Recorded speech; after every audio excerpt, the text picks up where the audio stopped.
I've been going through 1 Corinthians, and I was not knowing what was going to happen in the next few months. It's something I wanted to talk about.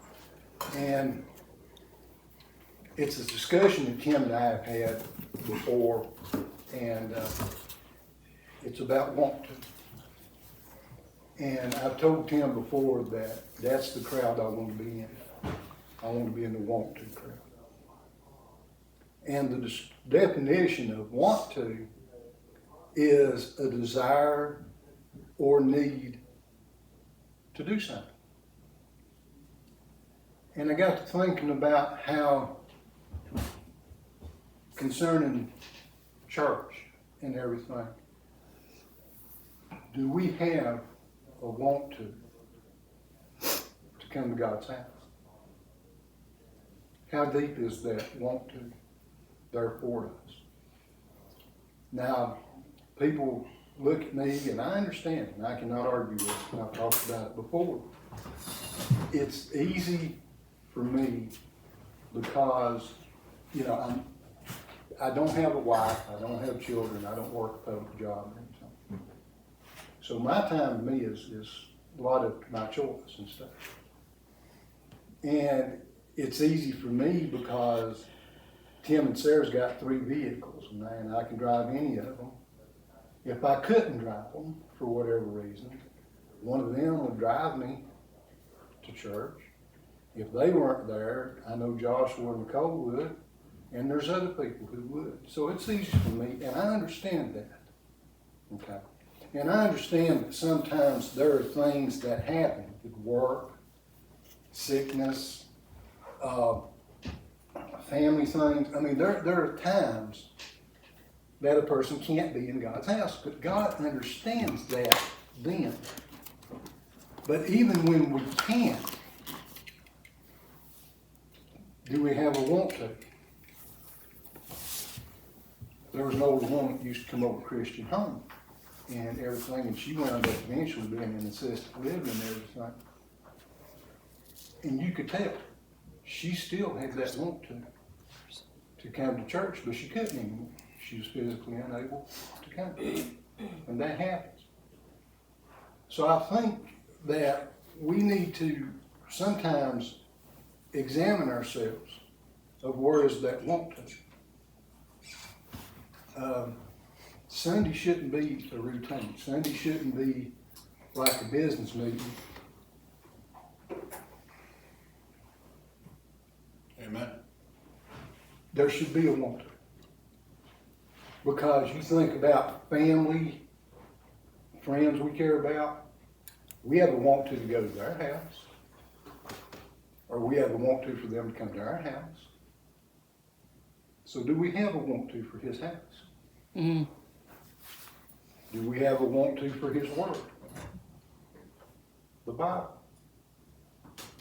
I've got I know somebody who is saved and told me out of his own mouth. Outside of church, he didn't open up his Bible. I didn't understand that. And I don't understand that. And I know people are busy.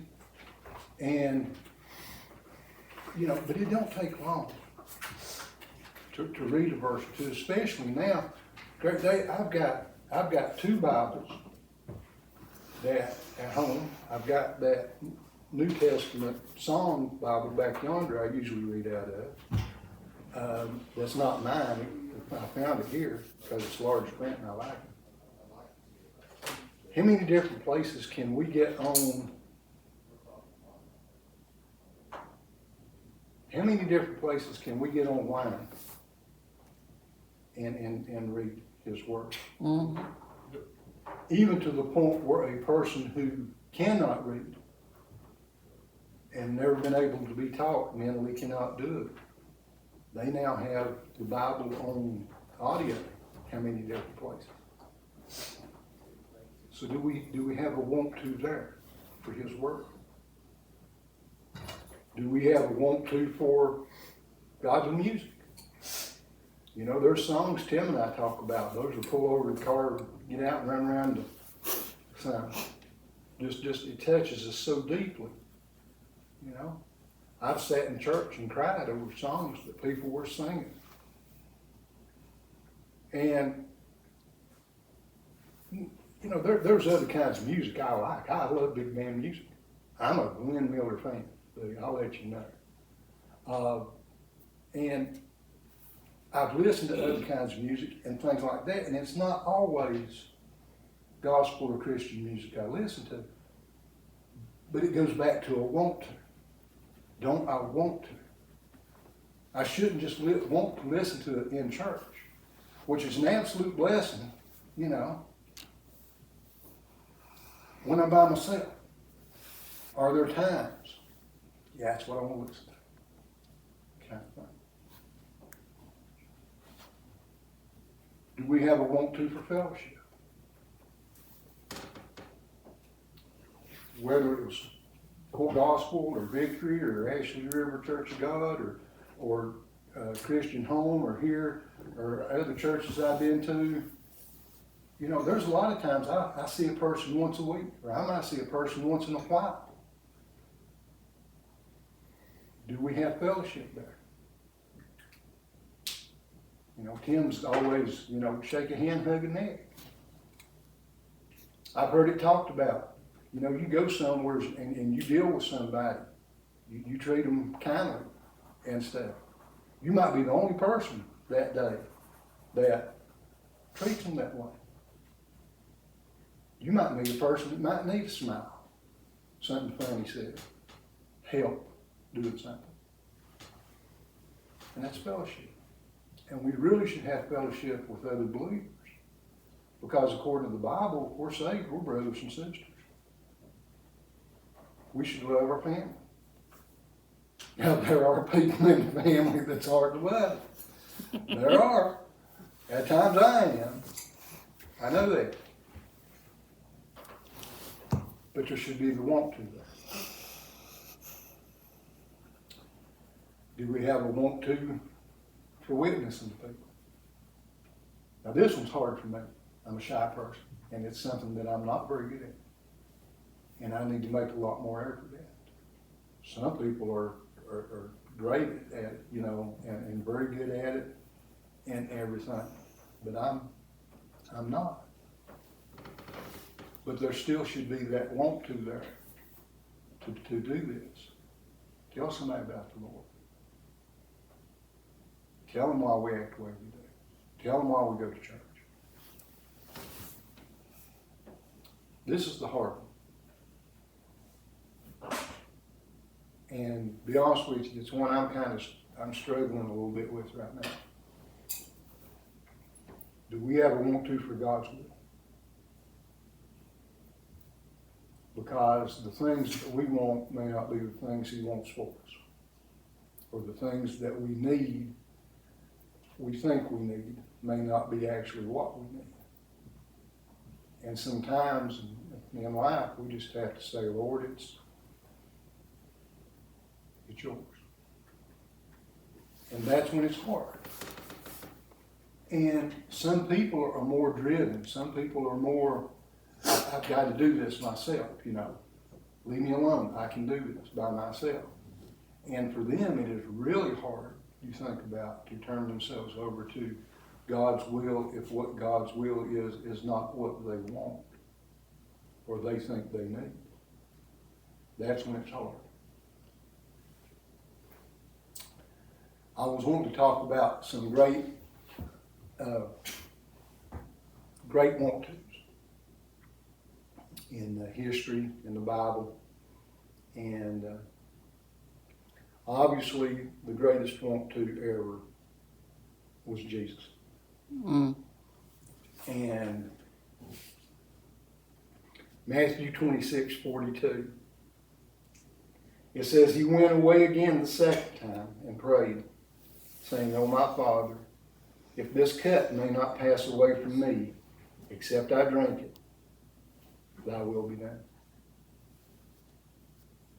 Now, Jesus lived in a time where the Romans were using crucifixion to terrify people into obeying Roman law. So, at some point you would have to think Jesus had seen this.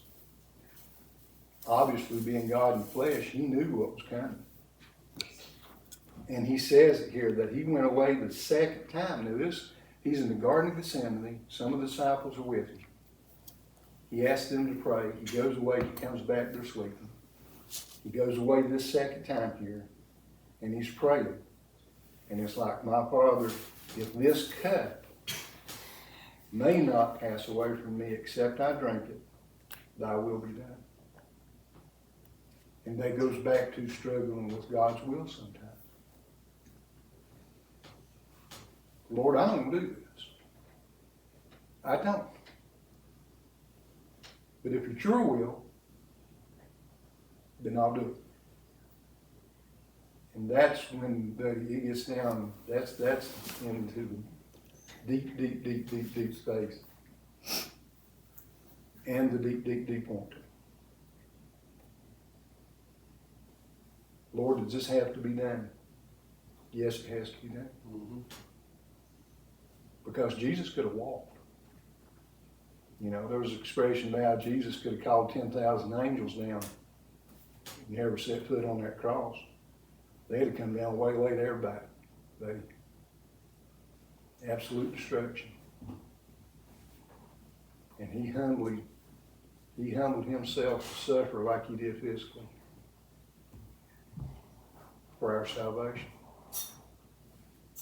Even though it was what he wanted to do. The flesh part of him understood the suffering, you know. Yeah. The God part of him knew what was coming. But he did that for us. So there's nobody in history can compare to the want to like Jesus. For him to shed holy blood for our salvation. Despite all he was going to go through and all he did go through, knowing it. And because of that, because of his want to, now we have a way to eternal life with him. And it's hard for my human mind to contemplate eternity. I'm 66. Parts of the time it seems like I've lived a long time. Parts of the time it seems like I've not lived very long. But 66 years compared to eternity is just an eye blink kind of thing. Mm-hmm. And there won't be time in heaven anyway. It's always going to be today. That's the thing about it. When Jesus talked about I am, when God said I am, you know, it's present. It's always present with him. And that's something that's hard to comprehend. It's not yesterday or tomorrow. It's right now, always. Right now, today. And that won't quit. The outside of Jesus and people who've been martyred for the Lord. Maybe the greatest want to that I could find, and I didn't find it myself. There was a preacher named Peter Ruckman who's passed away, and I liked him, but at times he was rough as a cod, but he could be hard to listen to. But I really liked him. And he brought up George Muller's name one night. And I went and studied up on George Muller, and you may have never heard of this man. George Muller was a German evangelist. And it was told that all these things I'm about to read here is just amazing. And the incredible want to that this man had for the Lord is just absolutely amazing, because he literally dedicated his life to the Lord. It was told that during his lifetime, he read the Bible over 200 times. Often reading the Bible while on his knees. In Bristol, England, he started orphanages. And during his lifetime, he cared for over 10,000 orphans. Him and his organization and the people who helped him. But he began it. He started it. He went from Germany to England and started these orphanages and stuff. And it's sad to me when I read that number, Tim, about 10,000 orphans, even though the man lived a long time, the thought of that many children being orphaned, and it wasn't like, he didn't live in like war times, World War I, World War II, anything like that. He lived before them. So it wasn't a situation to where, this war and stuff was going on. But somehow, 10,000 orphans that him and his organization took care of. He lived from 1805 to 1898. He was 92 years old when he passed away. And what amazed me with him, and this shows the power, he believed in prayer. He absolutely believed in the power of prayer. That he never publicly asked for donations for the orphanages or the schools that he started. He also started schools that taught Christianity. And it was estimated that he literally prayed in millions of dollars. And you think about 1805 to 1898, what that kind of money would be worth now. And people would hear about, but he didn't do it. He never publicly went out and asked for donations. And I don't know if he ever privately asked for donations. It wasn't talked about. But he believed in prayer. And people could see what he was doing and wanted to help. And there's stories of how there were times they had no food in these orphanages and stuff. And he still, they still sat at the table and said grace. And somebody would come by. Bread company might come by. We've got this extra stuff. Dairy come by. Somehow food would show up. The power of prayer there. Now that's faith right there. You say grace over an empty plate, buddy. How many people do that? There's a lot of people don't say grace over full plates. It's true. After the age of 70 was when he evangelized. And it was told that he preached after age 70, he lived to 92. He preached in 42 different countries, handing out over 250,000 Bibles. And he was not a single man. He was married and had children. Now, this man, and the reason I'll talk about him, is talking about the want to, because there were times when they had nothing at these orphanages. There were times when, you imagine how hard it would be, I'm not a parent, but any young, to look at a young and know they needed something. And I literally didn't have it in my hands at the time of how that would affect me, So the man had to struggle sometimes, knowing these things. He had this responsibility that he took on. He decided to do. He left his home country, went to another country, and then later on preached in all these other different countries. And the word meant so much to him, he handed out Bibles all the time and everything. So the reason I bring the man's name up, it goes back to the want to. And I'm sure there were times in prayer that God had to help him with this want to. Because there were probably times he did not want to. But he still did.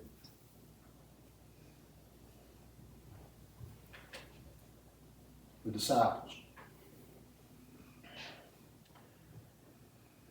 The way the disciples died, all but one. There's legends that tell that Peter was crucified upside down. That comes from writings that are not biblical. But it is a legend that Peter, they were going to crucify him, and he said he was not worthy to be crucified like Jesus. And he asked to be crucified upside down. Andrew was crucified on an X cross. Not like a T-shaped cross, an X-shaped cross. And Philip and James were both crucified. Thomas was killed with a spear. He was stabbed to death. Was the way he died. Thaddeus, who was also known as Jude, also known as Judas, not Iscariot, he was killed with arrows. They lined him up and shot him to death with arrows. James, the other James, and for some reason there was one called James the Lesser, he was stoned to death, which was a Jewish thing. I don't know if anybody else ever stoned people other than Jews. Matthias was beheaded. Matthew was killed with a thing called a halberd. And I had to look this up, but I was like, what is a halberd? A halberd is a thing that is crossed between an axe and a spear. You got a long pole which leads up to the end of, it's a spear. Below the spear, there's a literal axe head there. So they could stab you and chop you at the same time.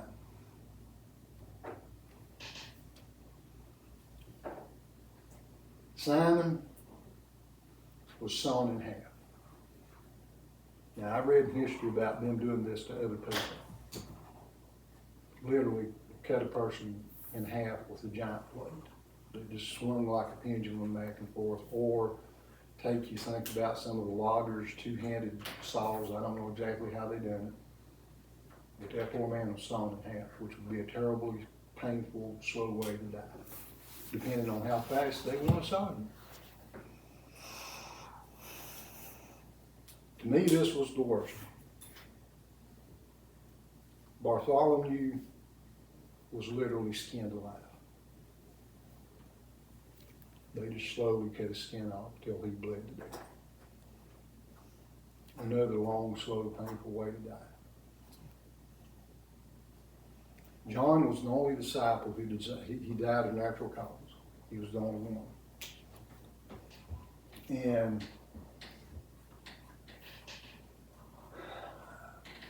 the disciples knew what happened to Jesus. There was that period of time where Jesus was in the grave, of how terrified they must have been. But it's proof to me of the resurrection of after Jesus rose and the disciples saw him. Now they're willing to go through all that they went through. You know. I had a fellow call me a hypocrite one time. That's probably the worst thing that ever happened to me as far as being a Christian. Somebody called me a hypocrite.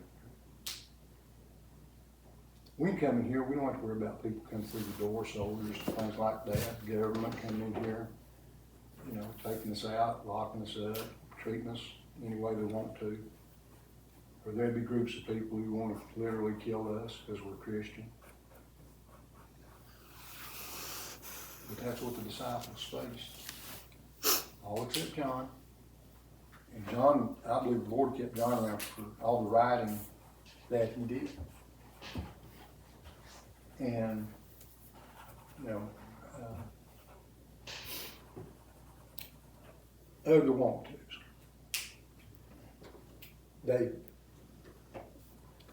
In Psalm 42:1, it says to the chief musician Mashal, for the sons of Korah. And Scripture says, as the hart panteth after the water brooks, so panteth my soul after thee, O God. After a deer out here in the woods, wilderness, looking for water thirsty, gotta have this, can't find it, kind of thing. And David is comparing this to my soul after thee, O God. I've talked about how there are people in this world who have nobody. They have no friends, family, don't know the Lord, truly alone. I've never been that way. All my life I've had somebody. Over the last 5 weeks, I've been shown people care about me. So I'm blessed. I'm blessed. Who's number one in my life, though? It still has to be Jesus. It still has to be. As much as family and friends and church family and all this other stuff, you know, Jesus still has to be number one. And how much want to do I have for him? It goes back to all these other things about church and music and fellowship and all these other things. What about when I'm absolutely alone? Is my want to there like David? Literally, he's literally thirsty. His soul is thirsty. Have you ever been really thirsty? I mean just bone dry thirsty, you'd spit dust thirsty, you know. A glass of cold water would be like a pound of gold or something. I mean, just how good it is. And David talks about his soul being that way. Job 23:12. Neither have I gone back from the commandment of his lips. I have esteemed the words of his mouth more than my necessary food. So David here is talking about water. Job here is talking about food. And he talks about how the words of the Lord's mouth mean more to him than his necessary food. Goes back to, have you ever really been hungry? Yes, I have.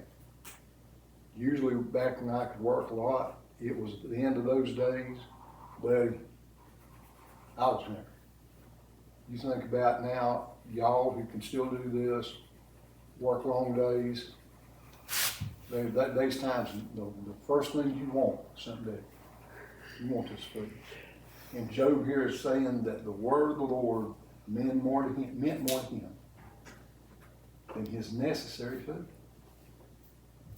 There's some want to. Jeremiah 29.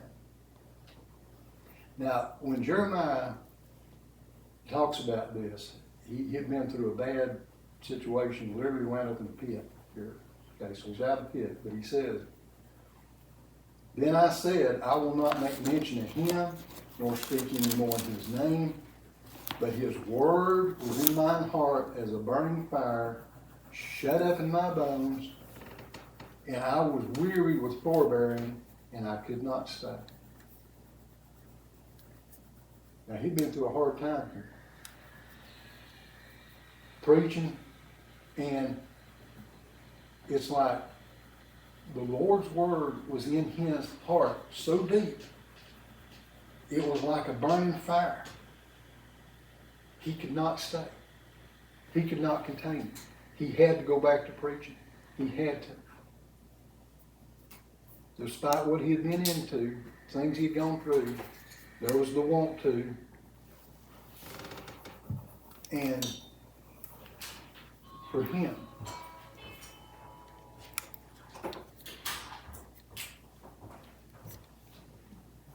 Luke 22, verses 61 and 62.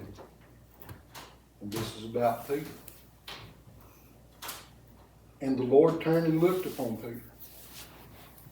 And Peter remembered the word of the Lord that he had said unto him before the cock crowed, thou shalt deny me thrice.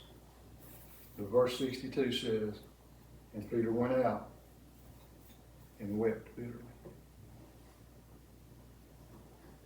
The Lord had told him that he would deny him.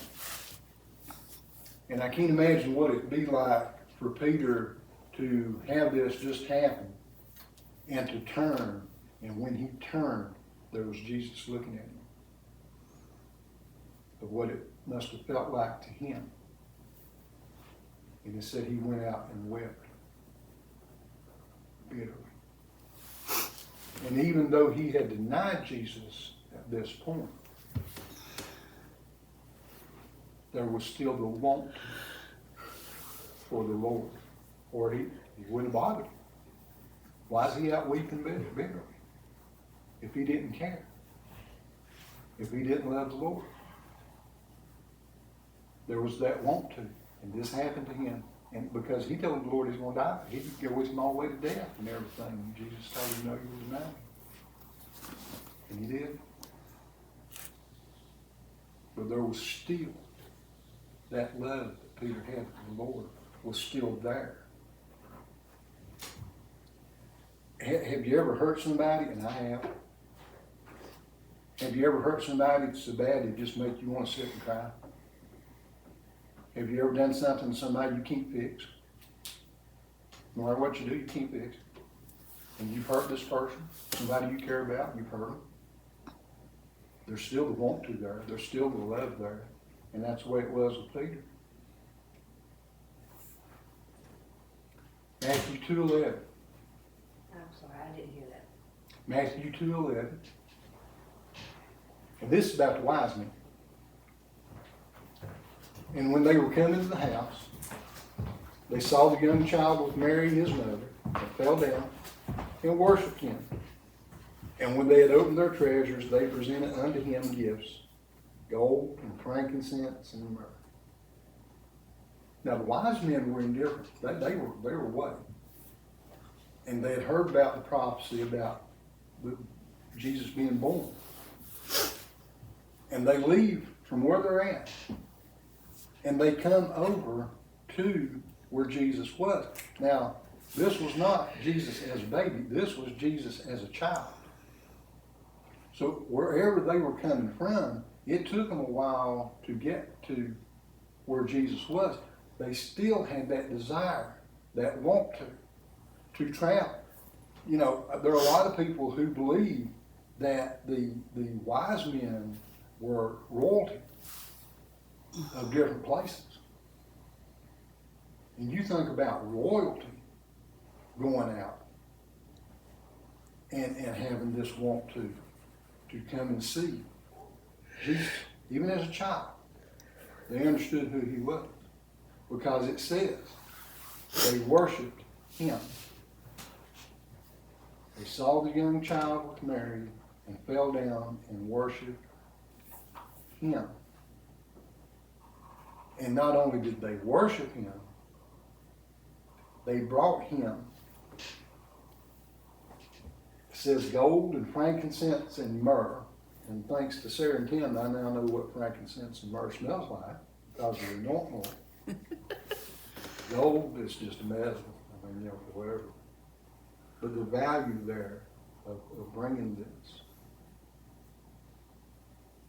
Now, most of my life I've been poor, part of that's my fault.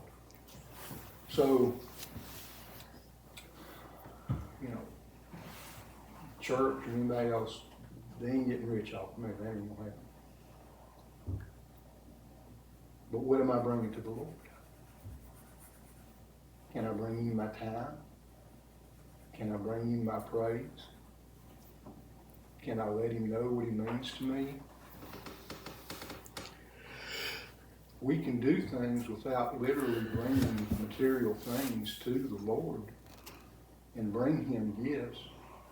Brother, isn't there a verse in the Bible that talks about we can bless the Lord? It's in Psalms. Think about that. Bless the Creator. Bless our Savior. We can do that. Do we want to? Do we want to? Shouldn't we want to? In John 12:3, this is about Mary, one of Lazarus' sisters. Then took Mary a pound of ointment of spikenard, very costly, and anointed the feet of Jesus, and wiped his feet with her hair. And the house was filled with the odor of the ointment.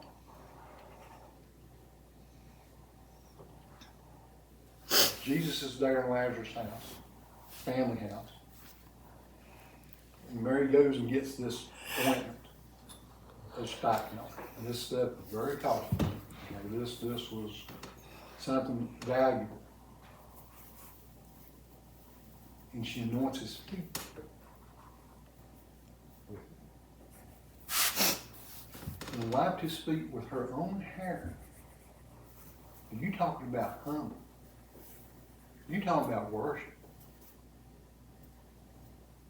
And it says the house was filled with the odor of the ointment.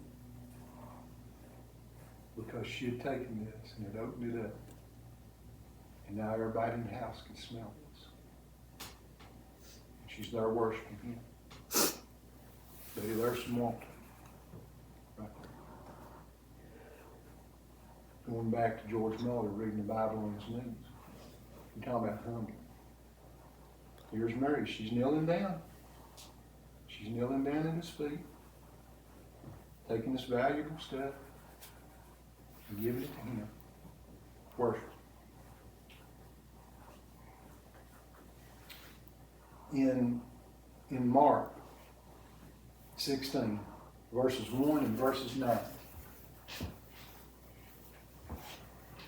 And when the Sabbath was past, Mary Magdalene and Mary the mother of James and Salome had bought sweet spices out that they might come and anoint him. That's verse 1, and verse 9 says, Now when Jesus was risen early the first day of the week, he appeared first to Mary Magdalene, out of whom he had cast 7 devils. So here's talking about here's Mary Magdalene. And here's the want to. They were coming to the tomb. They were going to come down, and it's like they had brought sweet spices, and they were going to anoint Jesus' body. And that's what they did. They didn't embalm him. But she wanted to do this. And there was others with her who came. But it's interesting to me that in Mark 16:9 it says, Now when Jesus was risen early the first day of the week, he appeared first to Mary Magdalene. Now here this woman who was possessed with 7 different devils, and the Lord had taken them out of her. And that meant so much to her that here at one point she's going down to the tomb to help anoint his body with these spices and stuff. But it's interesting to me, you think about all the people that Jesus could have appeared to. The very first person he appeared to was Mary Magdalene. Mm-hmm. In a society where women's testimony wasn't a whole lot, patriarchal society. In a woman here who knows what all she was doing when she had the devils in her. People probably never forgave her and everything. And she's the first person Jesus appears to. So she had that want to.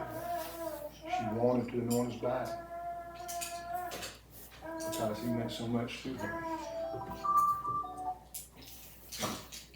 So, there's others. I'll get to, there'll be a part 2 to this, I'm sure. I'll do some more looking and everything. But I'm not a pastor, I'm not a preacher, but I will ask that we examine ourselves and we look into ourselves of where is our want to. Concerning the Lord, where is our want? Thank y'all for listening.